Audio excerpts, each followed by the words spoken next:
L'autopsie du rétrograde. Nous allons parler de l'examen après la mort d'un rétrograde.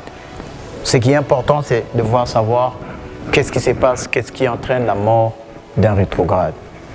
Ce que la pensée la plus profonde dans cette histoire est que nous voulons savoir qu'est-ce qui a entraîné la mort de ces rétrogrades. Sachez ceci, que la rétrogradation commence par une pensée. Une pensée qui règne dans le cœur de celui qui recule.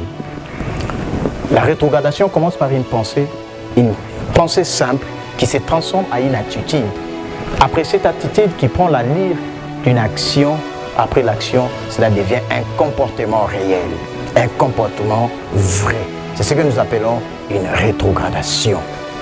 L'autopsie du rétrograde. Parce que nous voulons examiner à fond la vie d'un rétrograde et savoir qu'est-ce qui a entraîné sa mort. Lorsque nous entrons en profondeur, nous examinons la vie d'un rétrograde, nous allons comprendre que la rétrogradation commence par une simple pensée. Une simple pensée qui se transforme à une attitude qui prend l'allure d'une action et après l'action se transforme à un comportement. C'est ce que nous appelons la rétrogradation. Alors, voilà pourquoi j'exhorte à quelqu'un, garde bien ton cœur, selon Proverbe chapitre 4, verset 23, garde jalousement ton cœur parce que c'est par une simple pensée que tu peux rétrograder. En regardant la vie d'un rétrograde, nous allons comprendre qu'il y a 5 pensées qui rongent la vie d'un rétrograde. La première pensée, c'est de savoir que je ne suis pas le seul à rétrograder. C'est-à-dire, un rétrograde s'est dit au fond de lui que je ne suis pas le seul à rétrograder. Vous allez remarquer dans ta vie qu'un rétrograde cherche toujours à connaître les gens qui sont dans la même situation que lui. Mais un rétrograde se réjouit du fait qu'ils sont nombreux dans une même situation. Voilà pourquoi tu t'habilles trop mal aujourd'hui. Habillement, tu dis je ne suis pas le seul. Nous sommes nombreux, nous traversons cette situation ensemble. C'est la pensée du rétrograde. C'est de savoir que je ne suis pas le seul. Même si je suis en train de voler, je ne suis pas le seul. Même si aujourd'hui je m'habille mal, je ne suis pas le seul. Même si je suis en train de corrompre, je ne suis pas le seul. C'est la pensée du rétrograde. Alors, garde ton cœur jalousement, très cher frère. Toi qui me suis, attention avec ça. Tu ne peux pas te contenter du fait que vous allez commettre ma vie ensemble. Mais or, la Bible dit, chacun portera son propre fardeau. Alors, la première pensée, c'est de pouvoir se dire, je ne suis pas le seul dans une même situation. La deuxième pensée, un rétrograde, c'est dit ceci, j'ai beaucoup de temps, Christ ne reviendra pas maintenant. Vous savez, quand on a l'habitude de vous dire, Jésus revient, cela paraît comme une blague auprès de beaucoup de gens. Quand on parle de Jésus reviendra, ça devient une aventure. Beaucoup de gens se moquent de nous quand on dit Jésus revient. Mais alors que la parole de Dieu le confirme, que Jésus reviendra. Jésus peut revenir maintenant. Toi qui m'entends, toi qui écoutes ces moments, Jésus peut revenir maintenant. Tu seras où? Tu seras où? Tu seras où? Qu'est-ce que tu traverses en ce moment?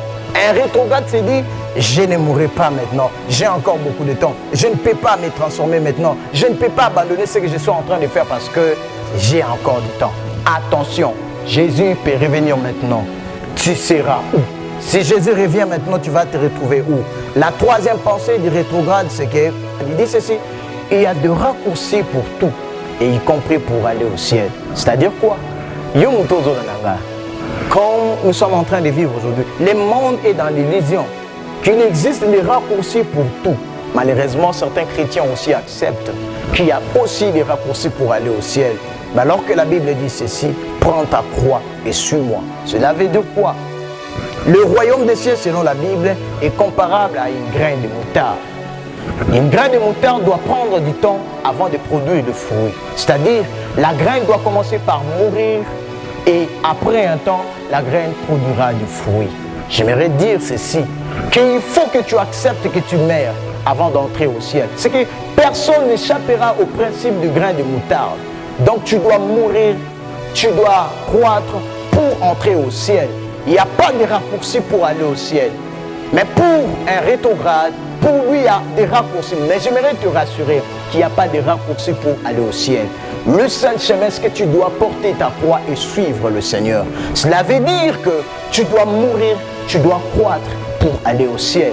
L'autopsie du rétrograde.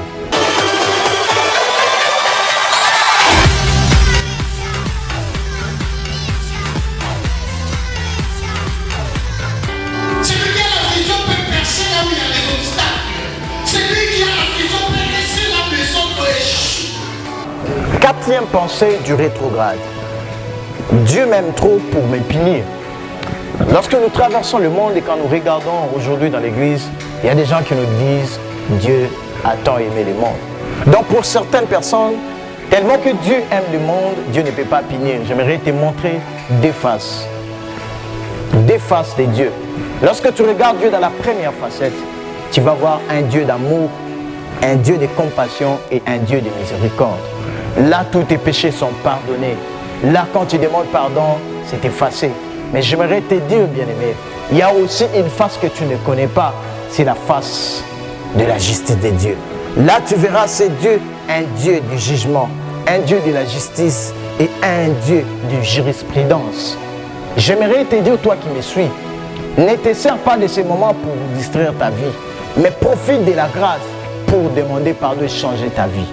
C'est que la face de la justice de Dieu viendra, mais cette face-là te trouvera dans quelle situation? Ne reste pas seulement dans la face de l'amour de Dieu, mais regarde aussi la face de la justice de Dieu. Le cinquième point, pour finir ces points importants, nous allons parler.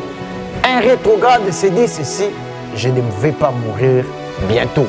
C'est que pour un rétrograde, il ne mourra pas maintenant, il a encore du temps. Très cher frère, pendant que je suis en train d'enregistrer cette vidéo, je te dis, nous sommes dans une période très difficile. Tu peux compter autant de morts aujourd'hui dans le monde. On parle de morts partout dans le monde. Bien aimé, si tu es en vie, j'aimerais te dire, ce n'est pas par tes propres efforts. Ce n'est pas par tes propres efforts que tu vis maintenant, mais c'est parce qu'il y a un Dieu qui veille sur ta vie. Toi qui as l'habitude de te dire, je suis encore jeune, je suis encore enfant, j'ai encore du temps, j'aimerais te dire, Jésus reviendra. Il n'attend pas que tu te maries, il n'attend pas que tu finisses tes études, mais attention, la trompette peut sonner maintenant.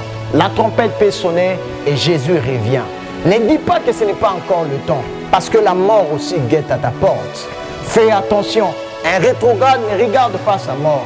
Il dit, j'ai encore le temps, je peux m'amuser, je peux me laisser dans les péchés, rien ne m'arrivera. Attention, il y a des morts, il y a la mort qui guette ta vie. Prépare-toi, répands-toi et reprends le chemin de Dieu pour que tu ne sois pas compté parmi les rétrogrades. Ne dis pas que j'ai encore du temps, mais fais attention, sois prudent, regarde le signe des temps et sache-le bien que Jésus reviendra. Jésus reviendra. Un rétrograde oublie qu'il mourra. Un rétrograde oublie beaucoup de choses. Mais moi, je viens te dire que Jésus n'attend pas que tu te maries. Il n'attend pas que tu sois fiancé. Il n'attend pas que tu travailles. La trompette peut sonner maintenant. Un rétrograde se sert de ces points. Mais moi, je viens te dire, sers-toi de la grâce. Répands-toi et prends la vie éternelle. Au nom de Jésus. Amen. L'autopsie du rétrograde. C'est que le quatrième point, ce qui est très important pour nous aussi aujourd'hui. Attendez, je prends le quatrième point. 1, 2, 3, 4 bongi. 1, Obi Natoki, hein.